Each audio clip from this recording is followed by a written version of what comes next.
dhimmi Moyyaalee dhimma Booranaa qofa miti, dhimma Oromoo guutuuti.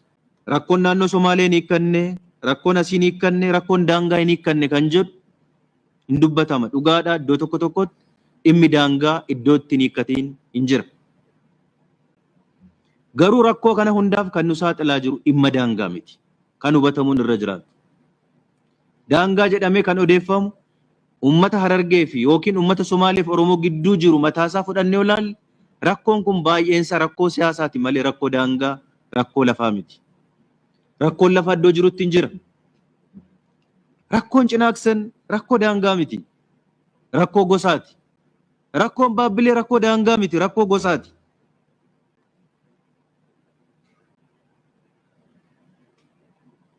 Rakkoon daangaa iddoo jiru hin jira. Bordoddeerra lafti hin xumuramiin hin dhumiin hin jira. Hiikkachuu qaba. Dhimmi Moyyaalee rakkoo daangaatti hiikkachuu qaba. Poolitikaa baay'eetu hojjetamaa jira waan ta'eef achi keessatti. Liiban irratti rakkoon daangaa hin jira, hiikkachuu qaba. Lixa irrattis bakka lamaan sadan tokko kan hin caalle. Haroo Limmuu bakka jedhamtu, Yaa'a Masaraa bakka jedhamu, lixa Wallaggaa keessaa fala waliin haa keenyu jennee kan qabanne kaan rakkoon daangaa iyyuu hin jiru poolitikaadha. Namni baruu kan qabu.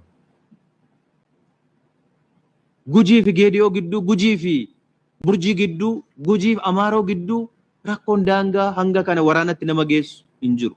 Amma nani beekutti. Wanni akkasii duruu turee jira. Yeroo yerootti daangaa daangessuudhaan hiikamaa dhufe malee bal'achaan dhufne rakkoon isaa sana miti. Rakkoon daangaa haa fakkaatu malee Oromiyaa tasgabbii dhowwuudha. Oromoo tasgabbii dhowwuudha. Dhimmi isaa dhimma siyaasaa jennee ilaaluun barbaachisaadha waa'ee daangaa irratti. Hojii manaa assaayimentii yeroo hunda Oromiyaadhaaf laachuudha waa'een daangaa.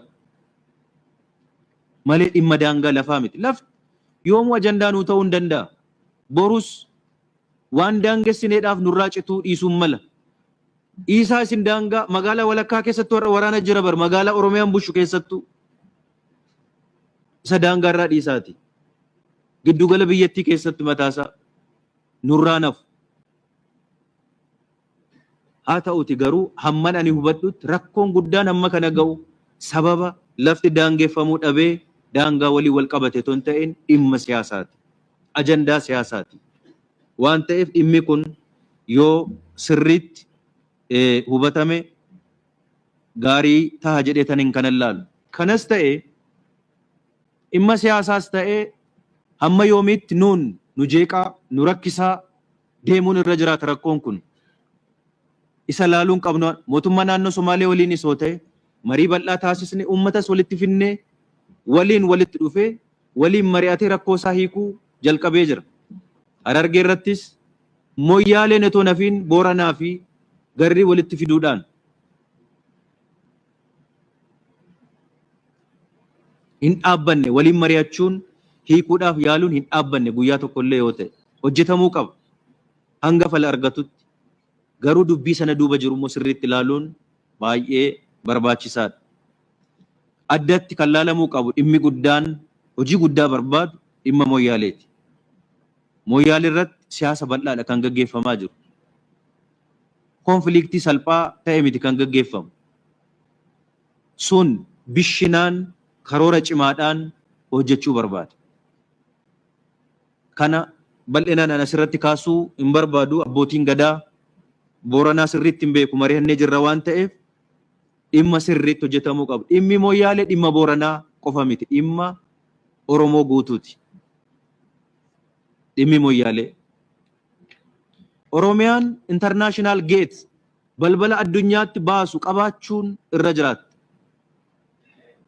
Lixarrattis haa ta'u, baharrattis haa ta'u, kibbarratti qabaachuun barbaachisaadha. Maaliif? Ammaan booda xiyyeeffannaan keenya, hojiin keenya misoomoo jenne daldala. Daldalli keenya guddaan jiru keessaa tokko karaa kibba kanaan kan qabnu wanta baay'ee hojjenne. Jireenyi Booranaa horsiisee bulaadha, beellada qaba. Gabaa garuu hin qabu. Booran yeroo hunda beellada gurgurachuudhaaf Finfinnee ilaaluun irra hin jiraatu. Moqadishoon isaaf gabaa ta'uu danda'uu qaba. Naayiroobiin isaaf gabaa ta'uu qaba. Mombaasaan isaaf gabaa ta'utu irra jiraata. Finfinnee dhufuur Moyyaalee kaasee hanga Isoolootti Marsabet guutuun kan Booranni keessa jiraatu akka barbaadetti keessatti hojjechuu danda'u hin barbaachisa balballi sun.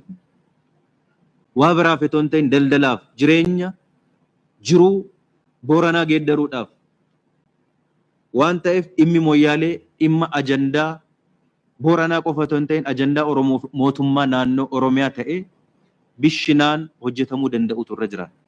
Rakkinoonni baay'een lafarra jiran waan baay'een waan ta'eef kana bifa kanaatiin yoo ilaalle gaarii ta'a jedheen kanan laalu.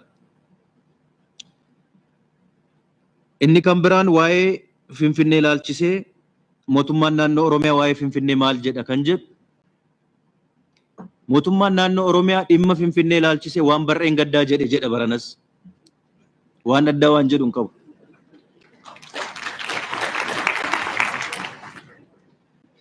Finfinnee irratti ajandaa uummanni Oromoo qaburraa mootummaan naannoo Oromiyaa addatti qabaachuu hin danda'u. Addatti qabaachuu hin danda'u. Mirgi uummanni Oromoo Finfinnee irratti qabu seeraan qabu eegamuufiin irra jiraata.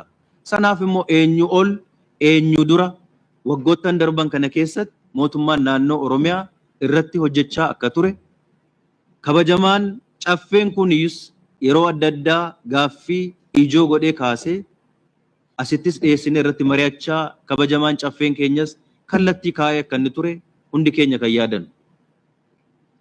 Keessumaa seeraan heera mootummaadhaan kan taa'e dhimmi faayidaa addaa Oromoon Finfinnee irratti qabu seeraan deebi'uutu irra jiraata jedhamee hojii guddaan hojjetameera. Hojjennee fiixeedhaan erga geenye booda rarra'ee taa'eera. Maaliif? Maaliif harkifate? Maaliif rarra'e? Seerri barreen gaddaa hojjenne seera akkasumatti hojjetame hin turre. Ogeeyyiin warri seenaa beekan ogeeyyiin seeraa hedduun keessatti hirmaatanii bishinaan seera hojjetame amma nani beekutti. Of eeggannoo cimaadhaan seera hojjetame.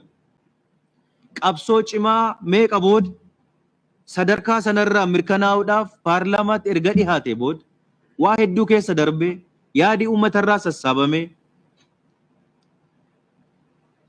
wanti nuti har'a baasne kun waan bor gaafachuudhaaf deemuu dandeenyu akka nu dhorkuu hin dandeenyu akka danqaa nuti ta'uu hin dandeenyu balballi saaqamee fi bakka inni battaluma mirkanaa'uudhaaf ga'etti labsiin gabaa lagannaa labsameet Oromiyaa keessatti akka inni mirkanoofne kan inni ta'e barreen gaddaa yaadannu inni keenya. Gama keenyaa wanti nutti hafe hin jiru. Hamma danda'amaa ta'etti qobaatti humni muraasti kan ofiin hojjete ton ta'in ogeessi kanarratti beekamtii qaban ga'umsa qaban jedhaman irratti hirmaatamanii ifatti mari'atamee seera hojjetame. Seera waliin hojjenne. Namni kanarratti yaadan qaba beekumsan qaba jedhus yaada isaa haa dhiyeessu jedhame banaa ta'ee mariidhaaf dhiyaate kan hojjetame. Sun etoo hojjetamee mirkanaa'eera ta'e waa baay'ee hiikuu akka inni danda'u shakkii tokkoon qabu. Dhumarra ga'ee labsii gabaa lagannaatu labsame Oromiyaa irratti. Erga labsiin gabaa lagannaa labsameeti etuu labsamuu etuu mormamuu akkasitti mirkaneessisuun sirrii miti waan ta'eef tursiisnee haa laallu jenna. Haa turu labsiin kun jedhameetu akkasitti ture malee sababa kamiinuu hamma kana hin ga'a jennee iyyaan. Seerri sunis waa baay'ee banaa godhee jira. Amma uummanni jiraatetti yeroo kamuu gaaffii gaafachuu hin danda'a waan ta'eef gaaffii uummanni kun bor gaafatu cufaa akka hin taaneef yeroo kamiyyuu gaaffii isaa kaasee deebi'uufiitu irra jiraataa jedha seerichi gaafachuuf. Hidhaan seerichaa waan baay'ee nuu hiikuu danda'a jedheen amana. Haa ta'u garuu sababa qaama biraatiin etoo hin ta'in wal dhagahuu dhabuu keenyaan wal hubachuu dhabuu keenyaan sababa mataa keenyaan rarra'ee as ga'ee jira. Har'a kanumayyuu mirkaneessisuudhaaf carraa kaleessa qabnu har'a qabna laataa'e jennee olaalle wantoonni baay'een rakkoo ta'uu danda'an hin jiru. Kun hubatamuun baay'ee gaariidha. Walaa dhaggeeffannu walaa dhageenyu jechuun kana waan ta'eedhaaf. Wal dhagahuu dhabuun akkasitti nu miidha waan ta'eef. Kanas ta'e garuu mirgi ummanni Oromoo Finfinnee irratti qabu deebi'uu danda'utu irra jiraata. Kana irratti garaagarummaa qabaanna jedhee yaadu. Haa ta'uuti garuu wanti ilaalamuu qabu. Maaliif waa'een Finfinnee har'a ajandaa akka inni ta'u kan yaadame? Eenyu ajandaa kana kan uume? Sirriitti ilaalamuun barbaachisaadha.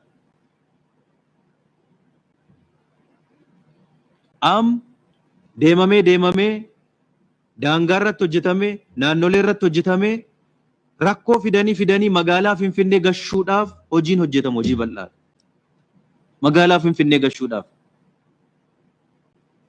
Abbaan barbaade mana isaa keessatti ajandaa bocateeti gaafa fixate ofii diizaayin gaafa godhee booda gabaatti dhiheesse nuun meeshaa godhatee gabaa sana keessatti akka qooda fudhannu nu taasisa. Gama lamaaniinuu wanti gaggeeffamaa jiru ajandaa keenya miti. Ummanni keenya gaaffiin inni achirratti qabu sirnaan gaafate deebi'uu fi danda'u turre jiraata. Eenyu kana dura dhaabbachuun